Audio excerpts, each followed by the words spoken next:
গত দুদিন থেকে তোমাদের হোয়াটসঅ্যাপের মাধ্যমে তোমরা হয়তো একটি মেসেজ পেয়েছো। মেসেজটিতে কী বলেছে আমি তোমাদের মেসেজটি শো করে দেখিয়ে দিচ্ছি।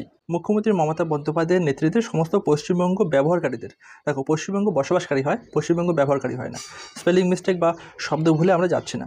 এখানে বলেছে 239 টাকা 28 দিনের জন্য রিচার্জ দেওয়া হবে। এই যে রিচার্জের কথাটা রয়েছে না, এটা সম্পূর্ণ একটা ফাঁদ, ভুয়ো। এখানে তোমরা যে লিঙ্কটিতে ক্লিক করবে, এই লিঙ্কটি তোমাদের কাছে বিভিন্ন ডেটা তারা যেটা চাচ্ছে সেটা কিন্তু পেয়ে যাবে।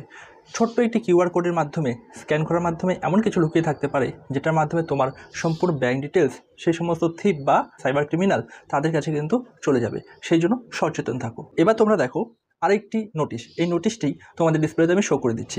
এখানে আমাদের ওয়েস্ট বেঙ্গল পুলিশের সাইবার সিকিউরিটি যে ব্রাঞ্চ রয়েছে সেখান থেকে কিন্তু সম্পূর্ণ এই নিউজটাকে ফেক প্রমাণিত করেছে। সুতরাং তোমাদের এই সকল নিউজ স্প্রেড করা বা হোয়াটসঅ্যাপের মাধ্যমে বন্ধু বান্ধব ভাই বোনদেরকে ফরওয়ার্ড করা একদমই উচিত না। এর সঙ্গে ভবিষ্যতে যখন তোমাদের এরকম মেসেজ আসবে সেগুলি তুমি লিঙ্কে ক্লিকও করবে না আর কাউকে ফরওয়ার্ডও করবে না। আশা করি এই ভিডিওটি তোমাদের সচেতনতা বাড়াবে এবং সচেতন নাগরিক হতে সাহায্য করবে।